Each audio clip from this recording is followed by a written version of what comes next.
Welcome.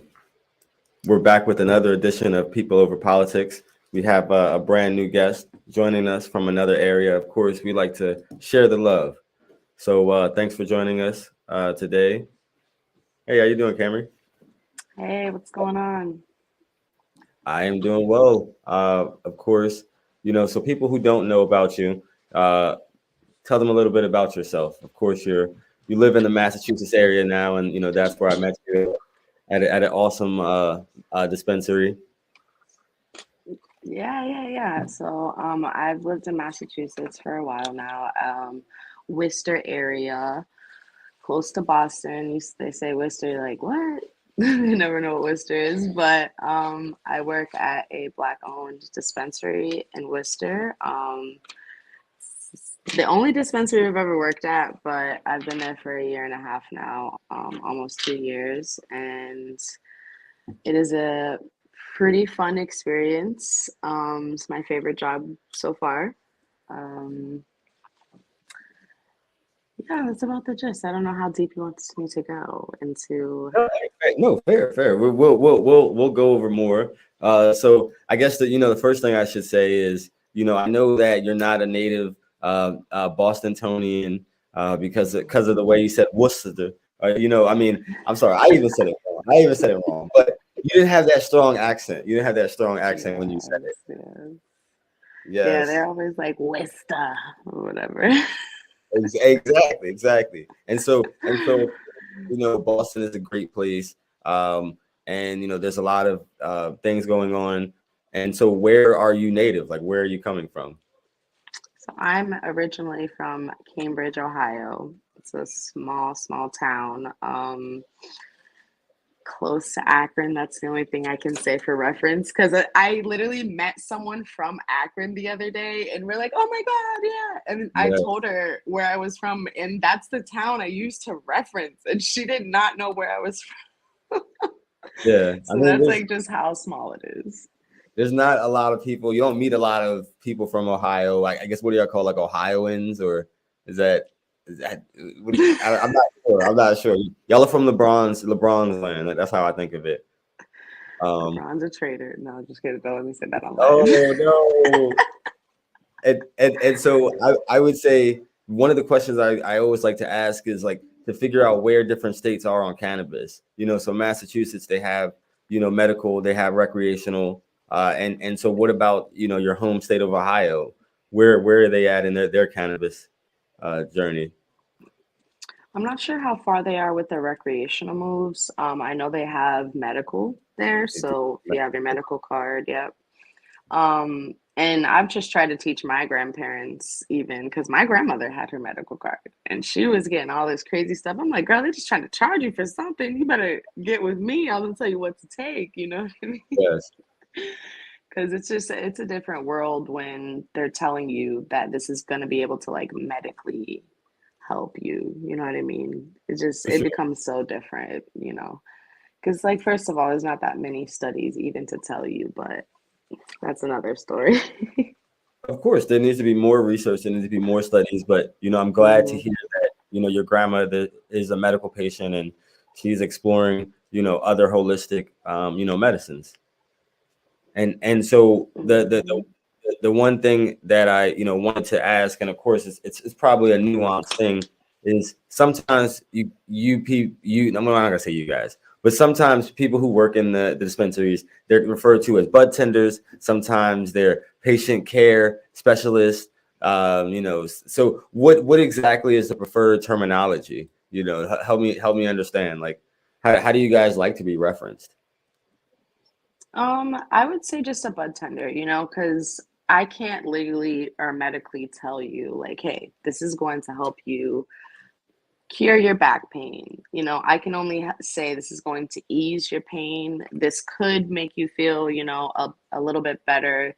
So, we're just bud tenders. We're just here to help. I feel like, basically, especially if people don't know much in cannabis, we're here to give that little extra light on, oh, did you know sativa and indica don't even mean that it can get you. sleepy or that. It just means that that's the way the plant is grown. And everyone has their so many conceptions about it, you know. So you just experience telling people, you know, Budtenders is definitely the way to go for the name.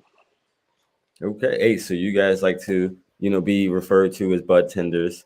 And so I think that the next question I had was, you know, how did you get into cannabis? Were you, you know, an always interested, a consumer? You know, were you educated on it? So like, you know, how did you find the cannabis space? So I actually welded for a long period of my life. Right after high school, I started welding, and I Really? was in the industry. Yeah, it was crazy. I wouldn't have called it. I know, you know, it might be, you know, stereotype, but I wouldn't have called it. I wouldn't have called it. A lot of people say that, and I'm like, you know, it makes sense because I've never really worked with many more females in the industry. I've like worked with like one girl at one job, like, and that was the only welder that I ever worked with. But you know, it was an awesome experience. And when COVID happened, I was like, you know what? I need a break. You know, physical labor is it's rewarding in some ways, but you know, it does have its tolls on your body, especially welding. You're breathing in all that air that's like carbon dioxide and, you know, everything else, argon and metal mixed up together. You're seeing the light, so the light is affecting. So like it's crazy that all the years that I welded, when you go outside, the light is differently affected because your eyes are just it's not completely damaged, but you know what I mean. So all those things play in a factor, and I was like, I need to get out. And through one of my welder friends, I met Ulysses, and he was like, "Hey, I'm opening up this dispensary. Come smoke with me down here," and that's where it started. Okay. And I've Well, always been a consumer, by the way. I've always, not always, I would say, yeah. I started smoking after high school. I was really into basketball. I played literally my whole life. So I Okay. was You were baller. invested. I was a baller. So I wasn't really into the weed stuff. I was literally like a workout kid. I was like always in the gym working out when I was younger, always going to different gyms to play basketball. So I was never in that environment, especially coming from Ohio. I moved here when I was 16. So like, you know, I was very shy when I came here. It's a very big cultural change coming here, and it was like everything was different. So um yeah, I definitely Jeez, I lost my train. Hey, that's that cannabis, that short-term memory, right? But it's all good. I got I'm something for you. crying. One I was gonna say, you know, Yeah. I love hearing about the you know the different skills. You are a boss, a lady boss at that. You know, because you know you're a skilled laborer and you have a trade. And you know, hey, I wouldn't imagine that you know doing something like that, and you know, like I'm not very skilled in like you know I'd probably have to call a mechanic. You know, and almost everything. So that's pretty dope. The next thing I was gonna say was cannabis after high school. I definitely understand that because for me, I was an athlete and in high school and college, but you know, in high school especially, I was just you know, oh, this is you know gonna mess with my lungs and this that and third, and you know, I'm not gonna be able to eat, and so yeah, no, definitely didn't touch it, but so definitely after high school, and then Ulysses, if I recall, he was is he the manager or was he was a manager, right? Or He's the owner, so he he's owns the the owner. yeah, Okay. yeah. So I don't know if I met him that day when I came. Was he there that No, he day? wasn't there. I don't think he was there. Okay. Yeah, he had it was a day he had a lot of stuff going on, so he wasn't able to come. So, which is Okay. Hey, well, unfortunate. next time I come, I gotta meet you, Ulysses, for sure. It was a Yeah. beautiful establishment. I want to say, you know, everybody I went to, and I went to the Heisman release. You know, so I Mm. got to meet Ricky Williams, and you know, of course, got to visit a Black-Owned Dispensary. Got to meet a lot of dope bud tenders. Camry being one of them, and you know, definitely check out if you're ever in the area. I do plan to come back, you know, sometime soon. I believe at the end of the month because you know there's a black-owned social consumption lounge, and you know I'm very excited about that. and then, hopefully, like I said, you can make it out. I know that you said you didn't know. You're supposed to be my ear on the ground. You're supposed to I know those was things out like, there, right? Like, geez, I didn't know that. I yes. don't know the buzz in Boston, there's only so much out here going on, but it's just crazy to keep up with. There's like so many new dispensaries. There's like bakery dispensaries popping up. We just got cookies, baked Oh, what? Like cookies. you said baked cookies? Yeah, we just got like they were literally freshly baked and then brought to the store and then people can buy them fresh. So, Oh, the world is kind of changing a little bit. So there's a lot. Like even social consumption, I thought it really wasn't going to be much more of a thing, but that's maybe just because in Worcester we have one lounge and that's it. You yes. know Oh, what I you got the mean? Summit Lounge. Mm-hmm, mm-hmm. Yeah, yeah, I yeah. did have the pleasure of visiting the Summit Lounge. I did meet the owner or executive director and his partner, and it was a great facility because that was also where Ricky Williams had his after party. So we Mm-hmm. went to the event at Major Bloom Dispensary, and then we later on went to, I think it was the Super Bowl. It was the Super Bowl. It was the Super Bowl watch party, I believe. And so we definitely got to check out Summit Lounge. Summit Lounge was nice, and I think it's the only one in the state from my understanding. Not just Worcester. Yeah, yeah, that's why I'm like, wow, there's gonna be one more. I mean, even though, like, like you said, it's like still statewide, it's just there's just a fine line between the two of like consuming, out in public in a public residential area or, commercial building or whatever they would like to call it. There's just so many fine lines. So it's crazy, but I'm excited. I'm happy because that's great. Yes, and then also, one of the things that I think is probably different is the Major Bloom is a recreational dispensary, right? Yes, yes. And so, what is the milligram, like the maximum milligram for the edibles? Because I 100 know that like milligrams.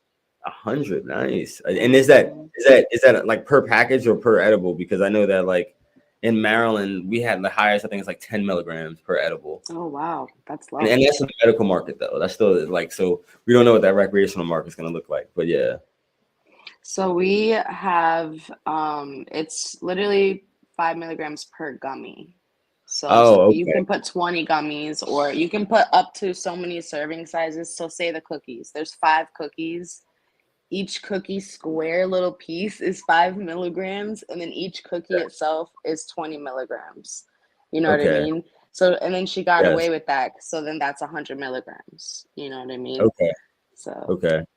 Yeah, no, I mean, I guess you're somewhere maybe a little bit better because, for me, I need multiple of those 5 milligrams, like maybe, at least get that 25, 20-ish to like, actually get some hmm. type of relief or, feel the effects of it, to be honest. Like, because we have something called Betty's Eddies. I don't know if you have Oh, those yeah, down yeah, yeah. there. We have those. Yeah, Yeah. yeah, so Betty's Eddies they're delicious. I'm not gonna lie to you. Like the snickerdoodles are my favorite.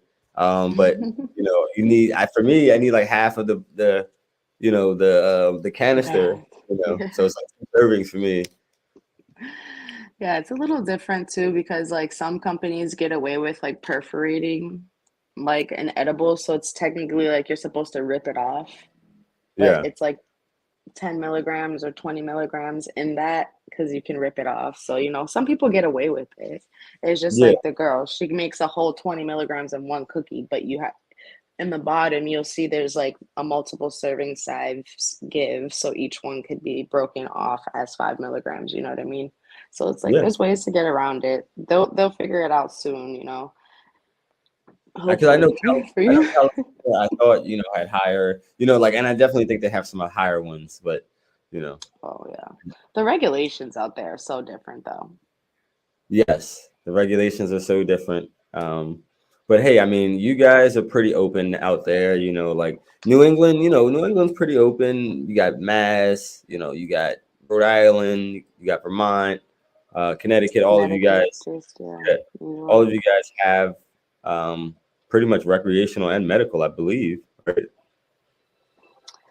Yeah, yeah, just it's still there's like a lot of like fine lines and rules, like that Sure. stuff that, California doesn't have to abide by. Colorado. I mean, they're sanctioned to each place, so obviously that's just what the laws are. But you know what I mean? It's like, come on, like, you know, we gotta have like a community, you know what I mean, of people, and especially it can't just lie within the lines of our states. You know what I'm saying? Because that is going to not hinder us, but I mean it's just better to like explore in your outward community. Now you helped your this community. Now you can go out, you know, to different states, but it's just so cut off. And so the one thing I wanted to ask is, we didn't bring up, but I am a canna parent. I believe you yourself, you are a canna parent, right? So you're a person who is productive, member of society and a mother, but you also consume cannabis, in some form. So right, and so one of the things that I thought was important was to, of course, highlight the fact that you were a canna parent, and just like how using cannabis helps you in your everyday life. I remember, I'll tell one brief story where I watched an Oprah episode maybe 12, 14 years ago, and it was a bunch of like soccer moms, and mind you, I believe it was Caucasian soccer moms, but they were talking about their cannabis use. And at that point I knew that like cannabis was becoming more mainstream, because you had white soccer moms on national TV talking about their cannabis use, right? And so but they talked about like how just doing everyday activities was more fun, and they were engaged more in their kids' life, whether it was watching a kid's movie, whether it was being that fun parent at the soccer game, so on and so forth. So how has it helped you in your experience, your life? I'm definitely a child at heart, so I take my son to all the movies, all the game places, and I'm playing the games with him. So that is definitely not a problem for me.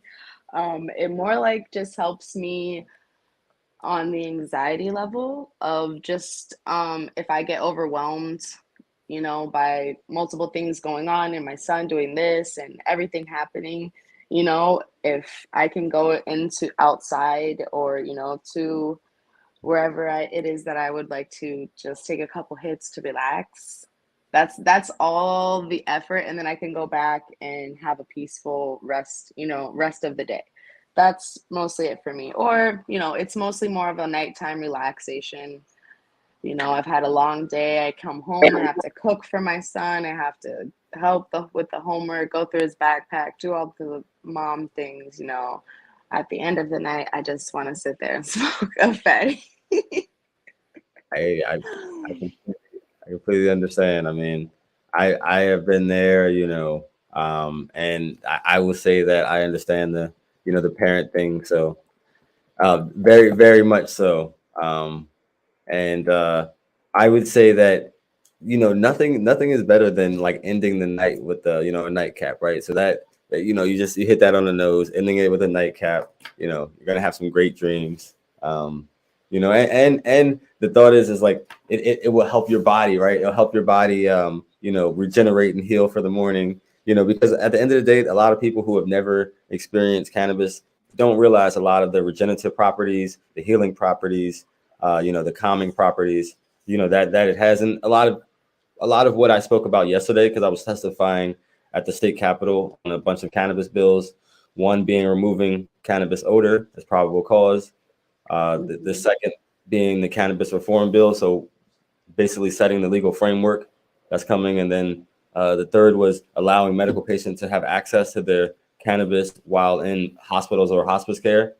And so trying to get all that worked on, brought up the fact that you don't always need THC.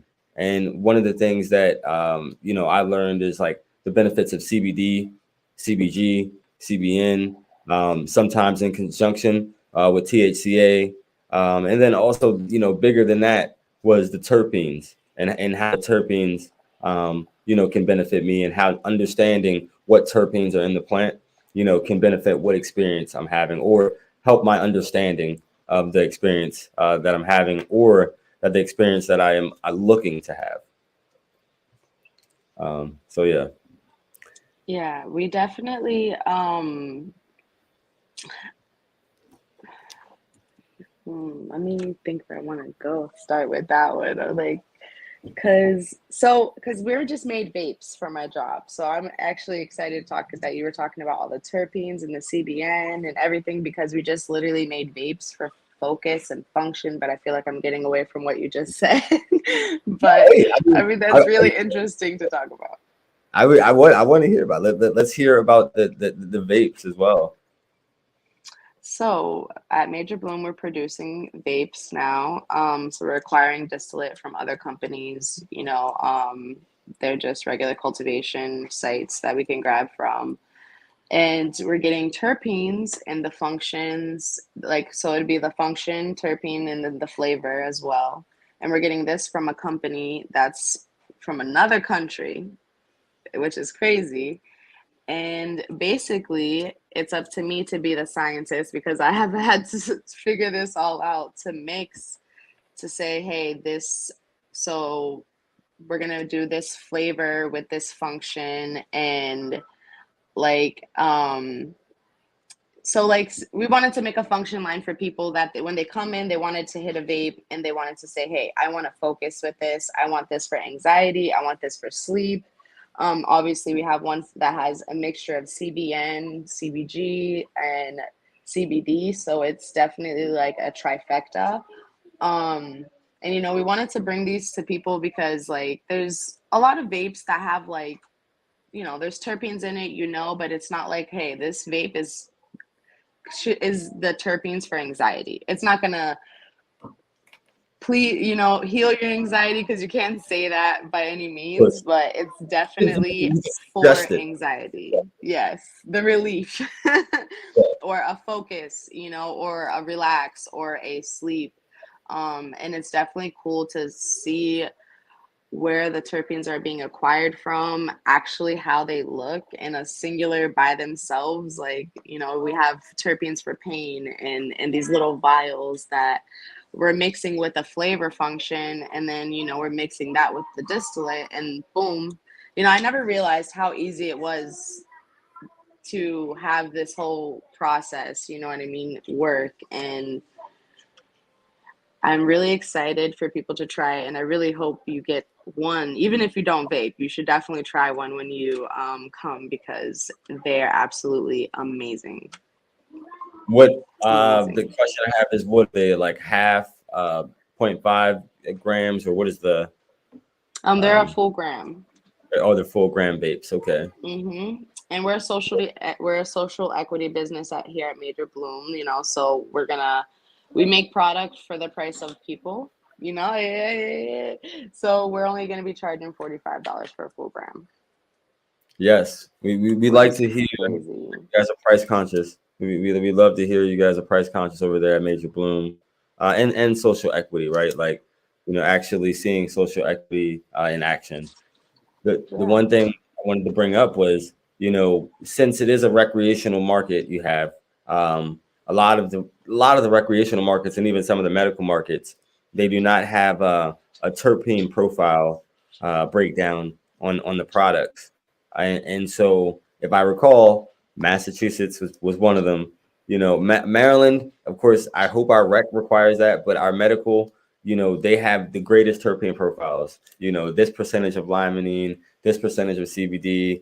Here's how much overall THC. And so, like, it's very great to understand.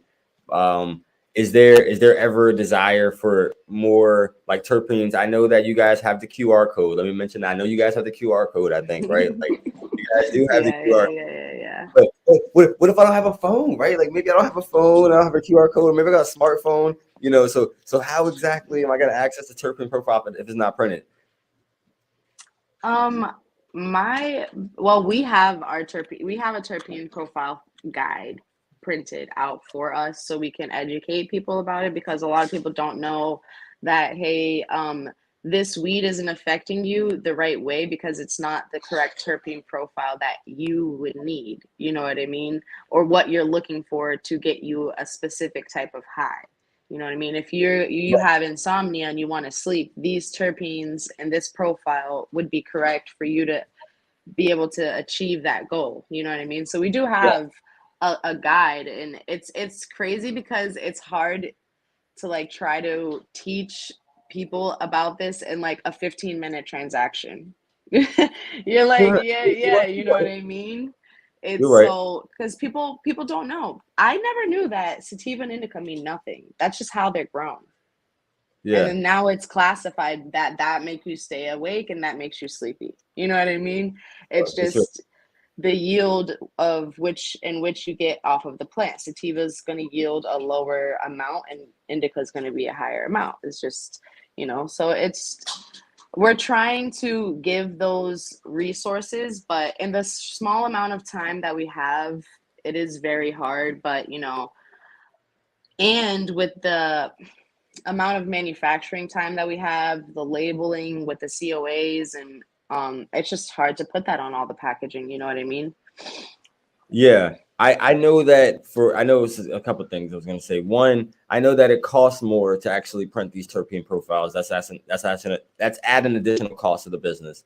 So I do understand that. It costs more to get tested. It costs more to get your product terpene like a whole panel of terpene profiles. It's like an extra. I don't think it's much. Honestly, Yes. you're paying $200 or something like that to test because we send our products out for testing all the time. We're gonna be sending our vapes, and the guy who's sending it out for testing, he's like, should I do the terpene panel? And we're like, yeah, because that's and then what we have decided is to put little sticks of the whatever, the wrap it around the vape or put it in the tube with the vape, and that's the knowledge that we can give to people somewhat. You know what I mean? It's hard to put a piece of paper in with the pre-roll, but with the vape it's a little easier. No. I mean, I understand it. And there's a few things you brought up. You brought up knowing what terpenes and better understanding, because you mentioned anxiety, and if you have anxiety and you're taking, pinene, that might not be the best. That might make you more anxious, right? Like, and so, and one of the other things you also brought up was just the amount of time. I think that from a medical market to a recreational market, you'll probably interface with the people more in the medical market. They might spend more time, ask more questions, things of that nature. Whereas in the recreational market, they're just in and out. They're just, so they're probably not as conversational. The lines are probably longer, and things of that nature. So that probably plays a factor as well. And some people are anxious, to learn about it. Some people are,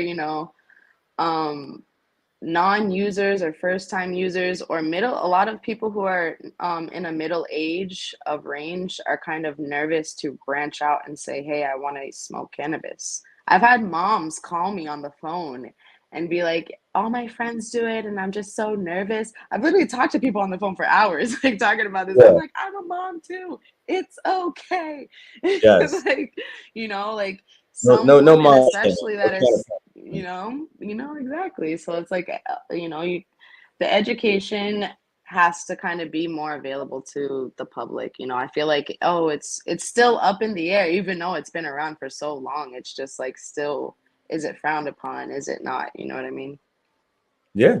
I mean, I agree with you 100%. The education has to be there. And as Maryland continues to, move forward with cannabis, I want to make sure that the education is there and that, we're still educated consumers. So that's important. I have some rapid questions, but before I get there, I wanted to ask you, what is the future? What do you see as the future of cannabis in Massachusetts? Do you see, and what role do you see yourself playing, in the cannabis ecosystem? I mean, It's a heavy question. Hope, yeah, because there's a lot going on with the cannabis in Massachusetts right now. There's a lot of layoffs going on. There's a lot going on within the cultivation side of this, because a lot of companies, they branch out, but then they're really trying to charge a lot of money for their product, and they're not just realizing, like, this is a medicine to people, and this is like not a multi-billion-dollar business. You know what I mean? So I just hope that the consumer point will be, widened. Like, a public consumption place, because that's exciting for me, because there's nowhere for me. I don't like to drink that much. I like drinking is not something that I'm like, oh yeah, let me go get drunk. But if I could go out and have one drink and smoke a blunt at a public place, like that is my dream. Go That's take me to Apex. Atlanta, because anytime you go to Atlanta, man, I'm telling you, that's how Atlanta is though. Man, Oh, that's forget how about Atlanta it. is. Oh my Bro, God, wow. yeah, you can go out to the clubs and smoking blunts and everything, and no one's saying anything. I never Okay, had the okay. I much do love. remember a few years there was an experience like that where they were smoking in the club, and I was like, wow, that's lit. So that you're Right. right about that. You're right about that. Um, And also, why would people want to stay in an energy of alcohol that is bringing you to maybe a negative place, or a place where you wouldn't be able to even have your motor skills in a right place, which they say that about cannabis, whatever. But opposed to going to smoke somewhere with a bunch of people that you're like, and having in that space, and talking and creating that, like, I feel like people just don't want that to happen at this point. You know what I mean? and it's not even the social aspect. For me, it's the medical aspect is, the powers that be don't want it to happen, but then also, as we know, hemp is connected right with cannabis, and hemp has thousands of uses. So if we were using hemp more, less products would be used, i.e., paper, i.e., wood for building houses, because we'll be using hempcrete instead. There's a lot of different factors, I feel, We got for the sure. hemp ones at Major Bloom. Real? Oh, you got the hemp ones as well, but Yeah, word. yeah, Okay, yeah, yeah, yeah. okay. So they got a little bit for everybody, y'all. They got a little bit for everybody.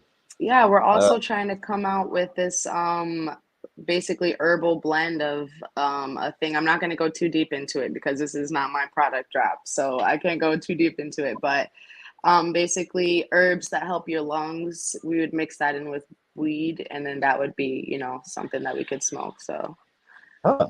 yeah. And we've had guests on that talk about using herbs, because at the end of the day, cannabis is just an herb, right? So It you is. know It is just herb. Yeah. yes, there's other herbs you can use, and sometimes you can mix those herbs together.